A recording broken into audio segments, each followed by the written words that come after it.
পাকিস্তান যেভাবে শাসন করছিল তার চেয়েও এখন ভয়ানকভাবে বাংলাদেশেই শেখ হাসিনা সরকার শাসন করতেছে। বাংলাদেশের জনগণ হাসিনার উপরে পুরো ক্ষুব্ধ, যে কোনো সময় বিস্ফোরণ করবে ইনশাআল্লাহ।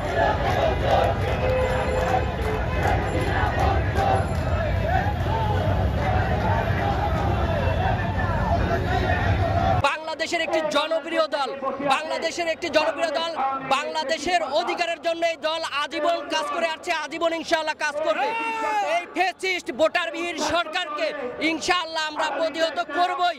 এবং সামনে মা দিবসকে উদ্দেশ্য করে বলতেছি, আমাদের মা জননেত্রী বেগম খালেদা জিয়া দীর্ঘদিন কারাবন্দী, ইনশাআল্লাহ আমাদের নেত্রীকে মুক্তি করব এবং বাংলাদেশ থেকে এই ফ্যাসিবাদ সরকারকে পদত্যাগ করতে বাধ্য করব ইনশাআল্লাহ। আমাদের নেতাকর্মীদের যেরকমই জেল জুলুম হত্যা মামলা যাই কিছুই দেখ হোক, আমরা ইনশাআল্লাহ আন্দোলনে যোগ দিব এবং যারা মামলায় জর্জরিত, যাদেরকে হুমকি দিচ্ছে, যাদেরকে গ্রেফতার করে রাখছে, অবশ্যই আমরা সকলে ঐক্যবদ্ধভাবে আবার আন্দোলনে ঐক্যবদ্ধভাবে রাজপথ দখল করবে ইনশাআল্লাহ। আপনি জানেন বাংলাদেশ 1971 সালের আগে পাকিস্তান যেভাবে শাসন করছিল তার চেয়েও এখন ভয়ানকভাবে বাংলাদেশেই শেখ হাসিনা সরকার শাসন করতেছে।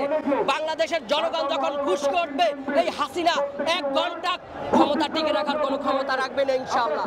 বাংলাদেশের জনগণ হাসিনার উপরে পুরো ক্ষুব্ধ, যে কোনো সময় বিস্ফোরণ করবে ইনশাআল্লাহ।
বিএনপি চেয়ারপারসন, 3 বারের সাবেক প্রধানমন্ত্রী খালেদা জিয়ার চিকিৎসা নিঃশর্ত মুক্তির দাবি বিএনপি ভারপ্রাপ্ত চেয়ারম্যান